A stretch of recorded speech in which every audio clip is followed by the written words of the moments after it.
Friends, welcome to JPPA creations. இன்றைக்கி பார்த்தீங்கன்னா mushroom biryani தான் நான் பண்ண போகிறேன். இது வந்து வெஜ்ஜில் பசங்களோட ரொம்ப ஃபேவரட்டான பிரியாணி. இதுக்கு வந்து ஒரு பாக்ஸ் மஷ்ரூம் வாங்கியிருக்கேன். ஒரு 4 வெங்காயம் கட் பண்ணி வச்சுருக்கேன் நீட்டாக. 4 தக்காளி கட் பண்ணி வச்சுருக்கேன். கொஞ்சமாக இஞ்சி பூண்டு தட்டி வச்சுருக்கேன். ஒரு 3 பச்சை மிளகா கீறி வச்சுருக்கேன். இன்றைக்கி பார்த்திங்கன்னா நான் வந்து பாஸ்மதி அரிசியில் பண்ணலை, புதினா இல்லை. ஸோ இதெல்லாம் இல்லாமல் சிம்பிளாக சாப்பாட்டு அரிசியில் தான் நான் பண்ணுறேன். ஸோ இதுவே வந்து ரொம்ப சூப்பராக வந்துச்சு.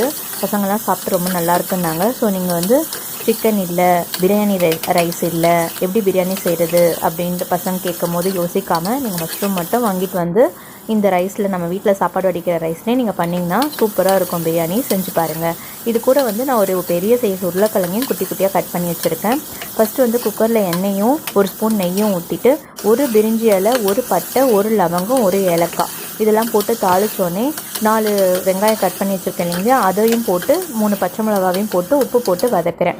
வதங்கினதுக்கப்புறமா தக்காளி போட்டுக்கிறேன். தக்காளியும் போட்டு நல்லா வதங்கிட்டு, இதெல்லாம் வதங்கிறதுக்காக கொஞ்சமாக உப்பும் போட்டுக்கிறேன்.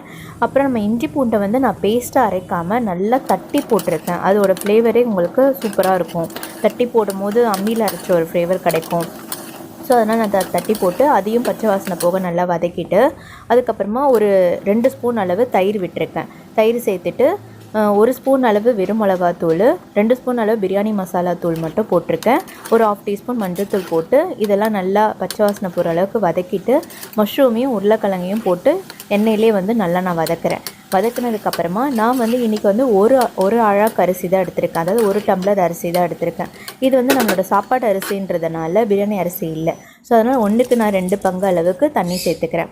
ஓகேங்களா? 2 பங்கு அளவு தண்ணி சேர்த்து அது கொதித்து வந்ததுக்கப்புறமா உப்பு அளவு, காரம் அளவுலாம் பார்த்துட்டு பத்தலைன்னா அந்த டைமில் நம்ம சேர்த்துட்டு, நீங்கள் வந்து அரிசி தண்ணி நல்லா கொதிச்சோடனே அரிசியை வாஷ் பண்ணி அதில் போட்டுட்டு 2 விசில் தான்.